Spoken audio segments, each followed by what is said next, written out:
Xin chào các bạn. Hôm nay, Hà Thanh sẽ giới thiệu món gà chiên giòn Hàn Quốc. Cách làm, nguyên liệu: đùi và cánh gà khoảng 1 kg, muối, tiêu xay vừa đủ, gừng, tỏi băm 1/2 muỗng cà phê gừng, 1 muỗng cà phê tỏi, lớp bột chiên bột bắp 150g, dầu ăn đủ ngập gà, gia vị tùy chọn vừng rang, hành lá thái nhỏ, sốt mật ong, honey butter, gồm bơ, mật ong, tỏi băm, bột hành, một chút muối. Các bước thực hiện: gà rửa sạch và để ráo, cho gà vào tô, ướp với muối, tiêu, gừng, tỏi băm. Trộn đều và để gà thấm vị khoảng 20 phút. Trộn bột bắp với một chút nước để tạo thành một hỗn hợp sệt, nhúng từng miếng gà đã ướp qua lớp bột ướt này. Chiên lần 1, đun nóng dầu ở nhiệt độ trung bình khoảng 160 độ. Cho gà vào chiên đến khi chín tới và có màu vàng nhạt khoảng 6 phút.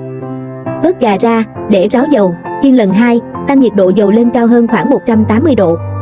Cho gà vào chiên lần thứ 2, mỗi mẻ chỉ khoảng 1 phút, đến khi gà chuyển sang màu vàng nâu cánh dáng đẹp mắt và thật giòn. Vớt gà ra và để ráo dầu hoàn toàn, làm sốt mật ong, làm tan chảy bơ trong chảo. Thêm mật ong, tỏi băm, bột hành và muối. Khuấy đều cho bơ tan hoàn toàn và sốt hòa quyện, tắt bếp. Cho gà vào và trộn nhẹ nhàng, trình bày và thưởng thức. Gắp gà đã áo sốt ra đĩa. Rắc vừng rang và hành lá thái nhỏ lên trên để tăng thêm hương vị và màu sắc.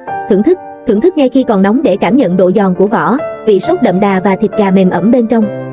Gà chiên Hàn Quốc thường được ăn kèm với củ cải muối chua ngọt và bia lạnh, gọi là chimet. Những điều lưu ý thấm khô gà. Đây là bước quan trọng nhất để gà có lớp da giòn. Chiên 2 lần, kỹ thuật này giúp gà giòn lâu hơn và lớp vỏ ngoài không bị quá dày. Lần 1 làm chín gà, lần 2 tạo độ giòn tuyệt đối. Chỉ trộn gà với sốt ngay trước khi ăn. Nếu trộn quá sớm, hơi nóng của gà sẽ làm mềm lớp sốt và khiến gà nhanh chóng bị yếu. Gà chiên giòn Hàn Quốc khác biệt nhờ vào kỹ thuật chiên 2 lần, giúp lớp vỏ mỏng, giòn tan mà vẫn giữ được độ ẩm bên trong thịt gà. Gà thường được chiên không cần lớp bột dày, sau đó được áo một lớp sốt đậm đà và bóng bẩy ngay sau khi chiên.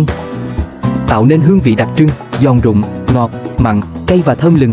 Món ăn này nổi tiếng với sự đa dạng của các loại sốt đi kèm: sốt tương tỏi, gan giang, sốt mật ong, honey mukda, hoặc sốt cay ngọt, giang dinimo. Cảm ơn quý vị khán giả đã dành thời gian theo dõi.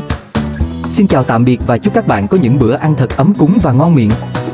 Hẹn gặp lại quý vị trong video chia sẻ món ăn hấp dẫn tiếp theo.